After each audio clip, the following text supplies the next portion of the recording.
All right, so before we continue to the whole mess that is the whole um, Pantheon of characters. That's That's the what I was exact thinking. word I was thinking.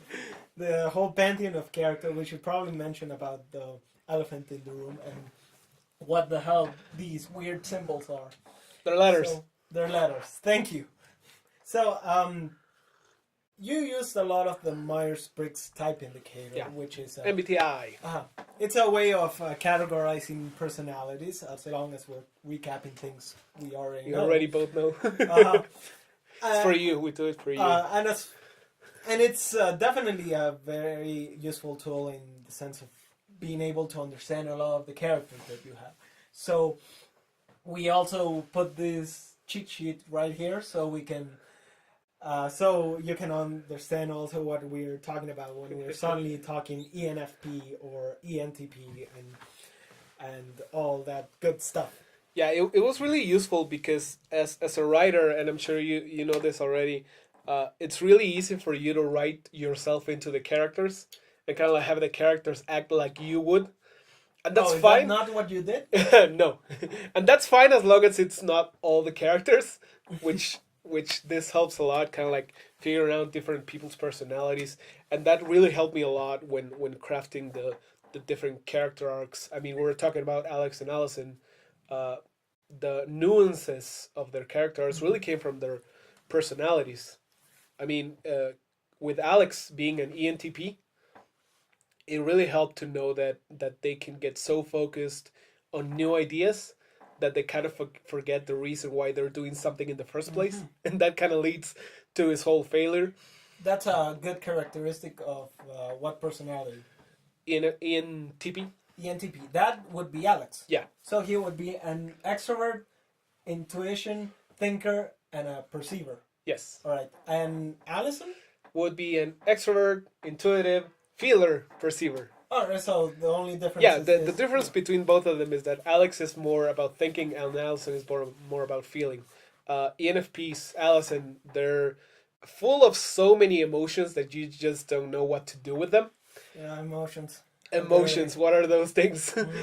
And I've kind of met a lot of people that are that personality type that they have so much inside of them, they don't know what to do. And that kind of leads to the whole, I'm too much, I should control myself. So that's kind of like where their characters come from. So this is actually what they're betraying technically, their personality that they can actually be. Yeah. So, and it's something interesting because the whole storyline that both of them have is specifically tailored to what they actually are. Yes. I mean, the whole letters are very much so only a name for these, but there's a whole underlying structure beneath it. I mean, I still consider it a bit vague, a bit difficult, but it's definitely a useful tool for the whole of writing characters, understanding what they are actually about. So they would have the functions of, both of them would have an E as the dominant function, which is basically exploration. Yeah. And as the bottom brainstorming. As the bottom function, they will have SI, which is memory. Yeah, tradition.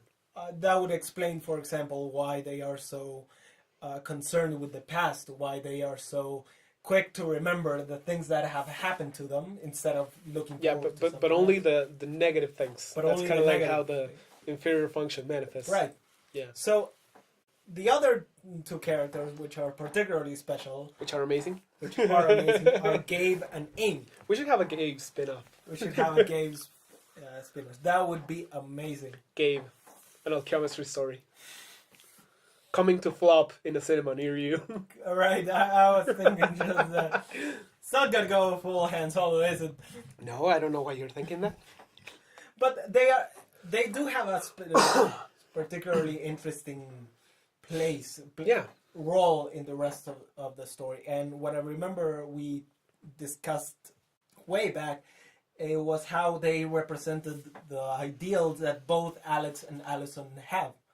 I mean, as far as it can be seen, Gabe doesn't have that much difficulty with failing, doesn't have that much self-loathing even that Alex That has, abounds in Alex. that bounce in Alex, and Amy basically represents the best girl, which is, I don't think so, but Evidently. But it's You definitely need, an interesting you thing. need an Allison considering t-shirt. but it's definitely an interesting thing considering that that's how Allison sees her. Yeah, I mean the reasoning by which Alex and Allison come to identify them as ideal versions is kind of like tailored to each person. I mean, Alex is so used to failing that he's so affected by it that he's like, maybe I should just not be affected by it. Maybe I should just not have feelings. Mm-hmm. And then he comes to see Gabe, who's kind of like acts like a robot. He's like, yeah, I should Really? be like that. Yeah, the more you know.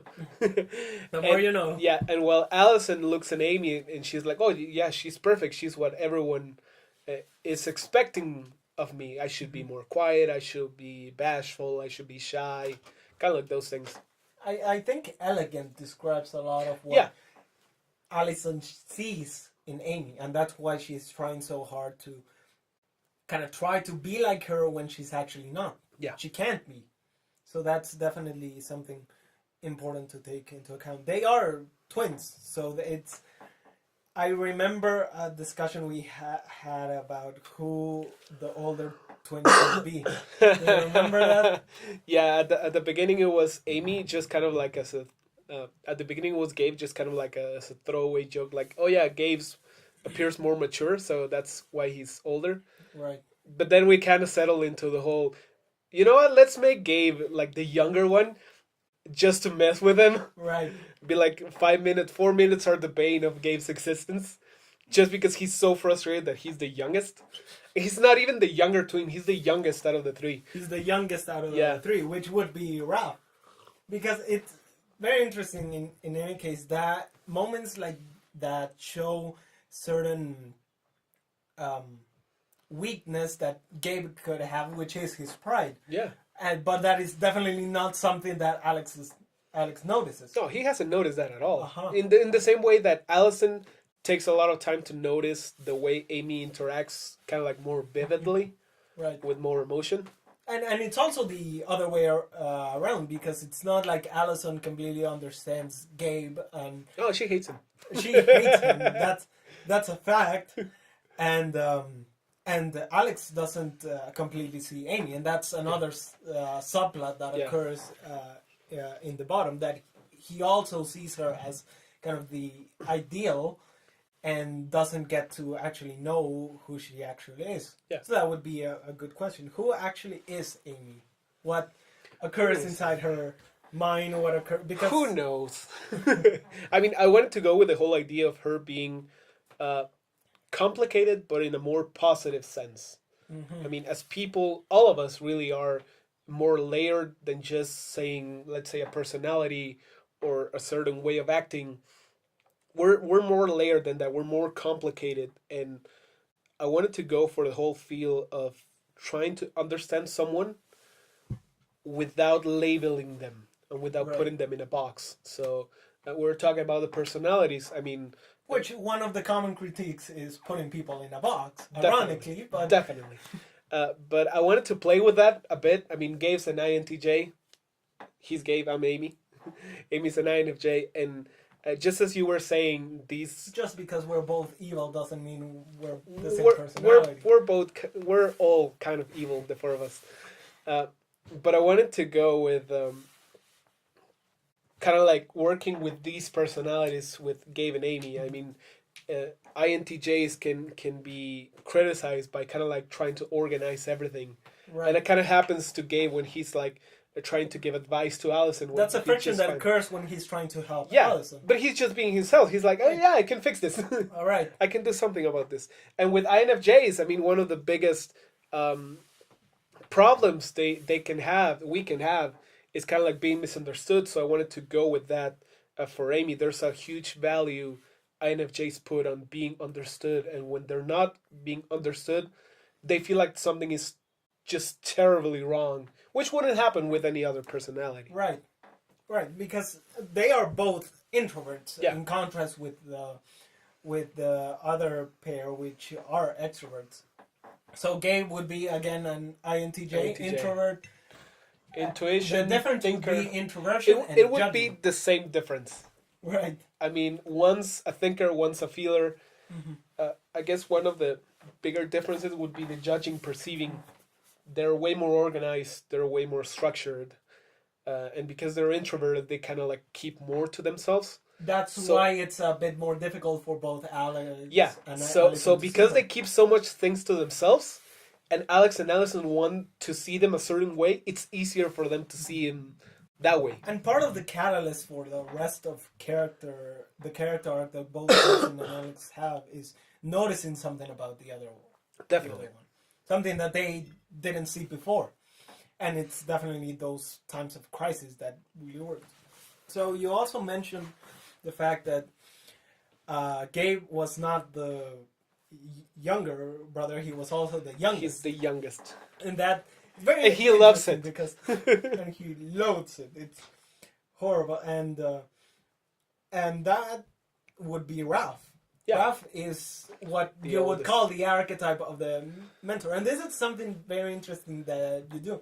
You establish very clear functions about what each character is going to do, and they still do that.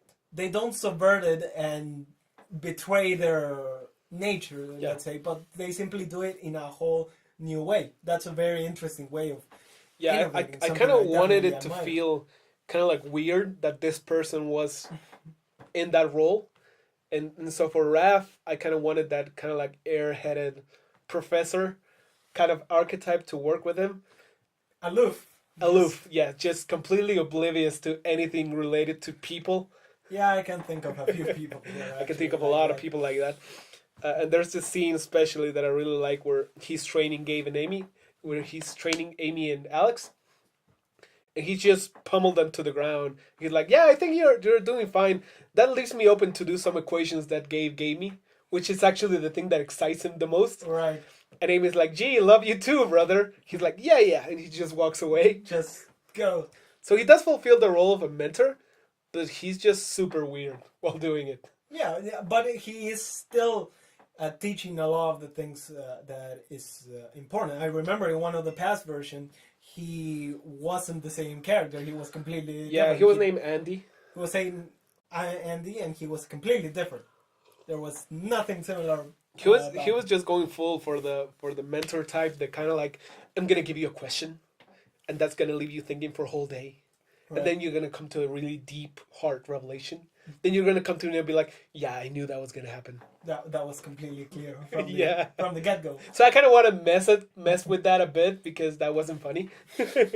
Yeah, I remember something that struck me is just how much different they are. So, for example, in the MBTI, I remember that this Ralph version is an INTP, Yeah. which is just a whole other mess. But it's definitely it's introverted version of technically Alex. Alex, yeah. But he's definitely a more mature, Yeah. independently of what type they actually are. So, for example, in the other version, what personality would have He was supposed to be an INFJ. INFJ? Yeah, the whole idea of he understood people. There was even a line about, yeah, he really understands people. That Andy. I remember there was a quote there. I think it was Alex who says it, that he kind of had everything that made Gabe and Amy so freaking terrifying, Oh yeah, and they are terrifying. yeah, In this version, you can see how Gabe taunts people, how Gabe does everything in his power to even mock people, Yes. and then there's Amy that she can see through you. yeah, and that's kind of frightening. Is that the INFJ? Yeah, stuff? definitely. I wanted to. I mean, I know a bit more about this personality because it's mine. We can Really, I hadn't yeah. noticed. Even though people kind of like label us, oh, they're so sweet. They're like these balls of marshmallow. We can really be seen as manipulative from time to time, and I kind of wanted to go with that. Just make Amy manipulative, but in a subtle way. She's like, I know all your secrets. Right. And that is what makes her different from that. And Raph, he is still different, but he's not terrifying in the same sense.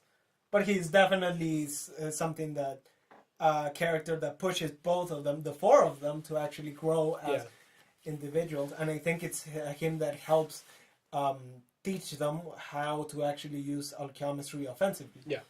And something that always occurred in that world has chemistry always been used not only for science but also offensively. Yeah, definitely. I mean, there's some aspects of the backstory that you're gonna get to see in later books about people who have used alchemy offensively.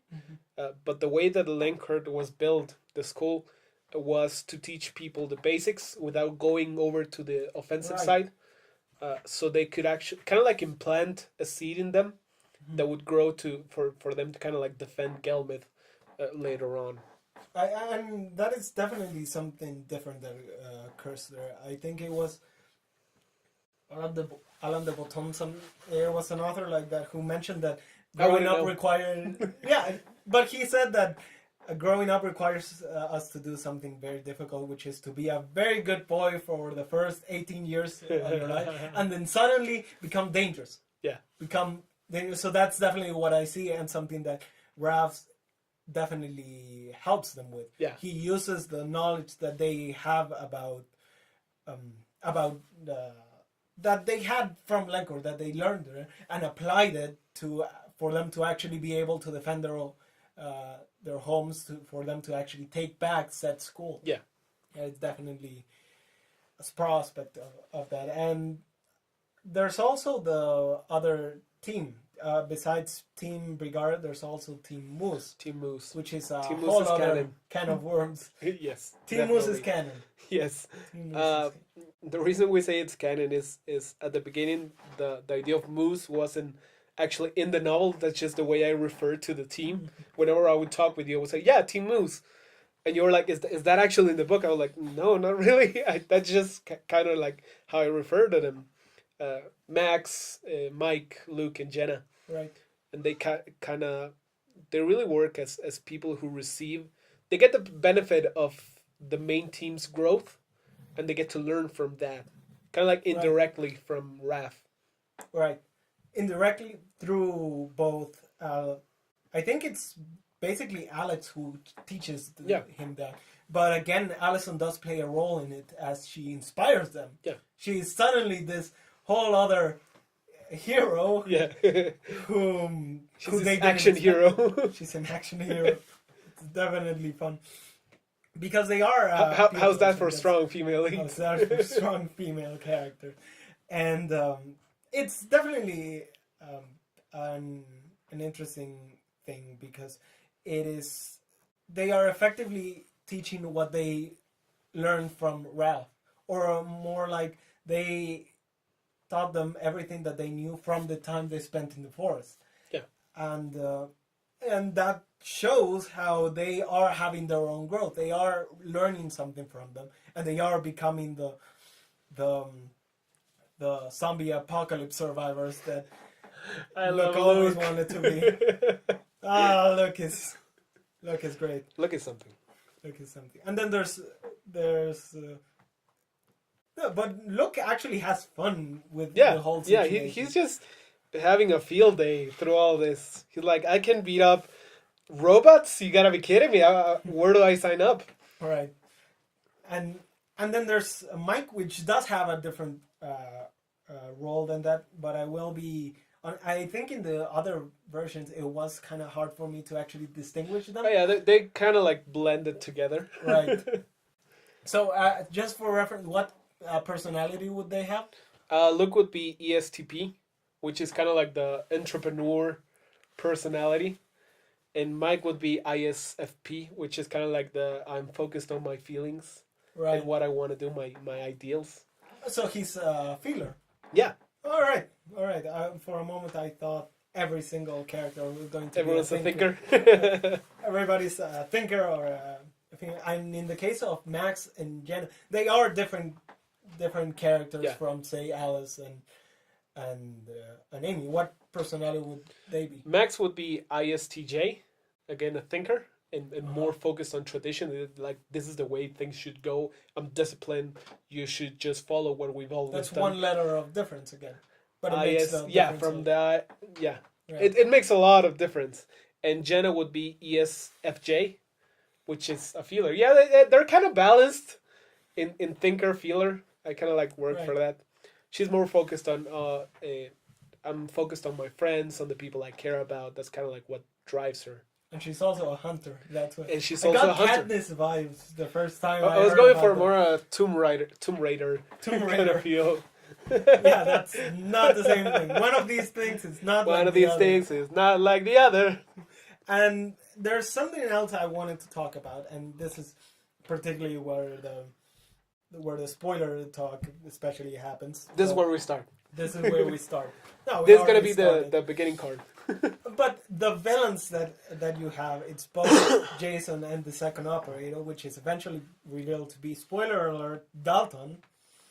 And they are very interesting characters in the role that they play. Again, they have a clearly defined role, and particularly the second operator, ever since you hear it, you know that it smells like sequel. Yeah. It smells like sequel. This is going to be used, and he Our does battle fulfill is that. just starting. And he does fulfill that. He is the introduction to the rest of the world, but the way he does it is very interesting, and Jason too. I'm not forgetting about Jason. It's just Dalton is very impressive considering that he only appears for what he only reveals his true Like form just for 5 chapters. the last, yeah, kind of like the last 5 chapters. But he does make an impression. Yeah. And it is definitely, again, a climax that is tailored to both Alice and Alex. Because Alex's climaxes, and you said this before, is all about failing and trying again. Again and again and again and again. And kind of like that failing paves the way for an eventual success. Right. I mean, he tries the whole surprise with Allison. It doesn't work. He tries the whole vapor out of water. It doesn't work. And so that kind of leads him up to this final idea that kind of like just blends everything. Just throw ideas at the problem until it's solved. Which actually works in the end. It works with his character. Kind of like It break the actually building works down. and build a building down. I think it's Gabe who actually does that. Yeah, but it was Alex who it gave was- him the order. It was Alex's idea to actually do that. And in the case for Allison, it is very much a theme about how your life isn't that worth it. I mean, he literally asked her to commit suicide in the name for the kingdom. Yeah. And that is definitely what caught me by surprise, especially regarding the whole story that she actually had, because it is definitely a utilitarian nightmare. It is very much a threat, and that is where I believe that the introduction was laid for the rest of these of the stories and the sequel. And I did want to ask, for example, what the other versions of these climaxes. I remember that Jason had a whole other different personality. Yeah, Jason was just more the stereotypical villain. He's like laughing. He's like, haha, you can't stop me. But in this version, he's actually scared. He's actually doesn't know what he's doing. He's acting through all this, doing all the motions, and he's terrified while he does it. I mean, that's where the whole stress story comes from. And I really like the surprise of that. Right. Wait, it's not a detonator. It was one of your favorite twists. It was amazing. It was amazing. Because it didn't actually add like another level of threat. It just added another layer to who Jason is. Yeah. And with Dalton, I mean, before it was just a normal sword fight where Allison finally beats him. But for this version, I really wanted him to threaten Allison, but more in the dimension of her character. Right. And where she on her journey, instead of just like physical skill. You know, when she fights him, she actually acknowledges, I think I'm not actually good enough to to beat him one-on-one. Mm-hmm. So he kind of like threatens and challenges. All right, you think that you are enough? Well, this is what it means. Do you think you're enough to carry this kingdom? And her eventual decision is like, yes, I believe I am. And that is very much in tune with what Allison's character arc is. And it is very interesting to me to see how, for example, Alex's climax only had him and Jason fighting, and they were alone. Meanwhile, Allison and Dalton's fight occurred in the middle of a lot of people, something that Allison would not approve. Yeah, she would definitely not approve. And especially with those officers, it is very interesting to me to see how the conversation that Gabe and Amy had before Jason actually attacked kind of foreshadows the role that all these people actually have. I thought it absolutely intentional. I thought of it as a foreshadowing. Yes. To kind of talk about. You could sound a bit more confident in that, but I didn't think of it at all. No, but it worked. But it worked. So I'm happy. But it worked. No, the concept of banality of evil, the idea that letting bad stuff happen occurs not only because people actually have hatred, but that they actually refuse to think about the consequences. Yeah, they're just following orders.